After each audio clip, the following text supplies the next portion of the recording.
تعالوا نعمل النهاردة احلى سينابون طري وهش بيدوب وانتي بتاكليه بعجينة زي القطن. خطوة بخطوة هتطلعي احلى رولز قرفة زي الجاهز واطعم بكتير. قبل ما نبدأ مننساش نصلي على النبي ونقول بسم الله.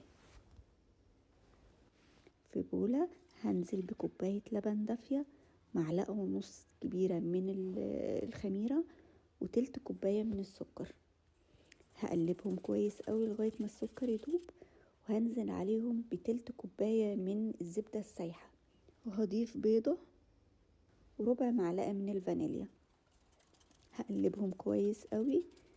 بعد كده هنزل عليهم ب3 كوبايات ونص من الدقيق، هدوب فيهم رشة ملح. هقلب الملح كويس في الدقيق، وهنزل على الخليط ده وهبدأ أعجن العجينة. في الأول هتحسي ان كمية الدقيق قليلة، بس هي دي الكمية المظبوطة على الخليط ده. هتفضلي تعجيني كويس قوي، بتاخد وقت شوية بس بتطلع في الآخر عجينة زي القطن جميلة قوي. هنعجنها كويس، وبعدين هسيبها في البولة اللي عجنت فيها واغطيها واركنها على جنب لغاية ما تخمر نص ساعة او لغاية ما يتضاعف حجمها. بعد ما تخمر هجيبها على السطح اللي انا هفرد فيها، هحط دقيق وهبدأ احطها بقى على الدقيق وافردها كويس قوي بسمك رفيع مش سمك تخين، عشان تطلع معاكي رولز كتير جوه بعض.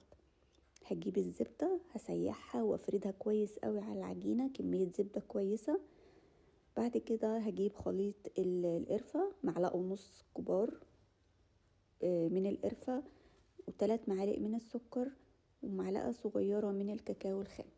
هقلبهم وابدأ ارشها على العجينة كلها، اغطي كل العجينة بالخليط ده. وانا بحب دايما اقطع الرول قبل ما الف العجينة كلها واقطعها، بتطلع القطعة متساوية واللفة حلوة قوي.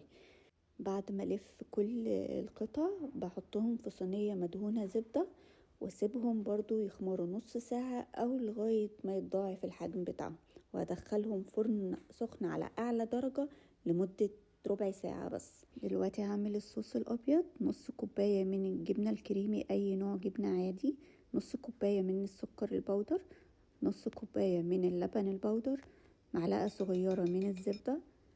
وبعد كده هضيف معلقة كبيرة من كريم شانتيه بيدي طعم حلو قوي للصوص، ومعانا نص كوباية من اللبن. هقلبهم الاول مع بعض، وبعد كده هضربهم بالمضرب الكهربائي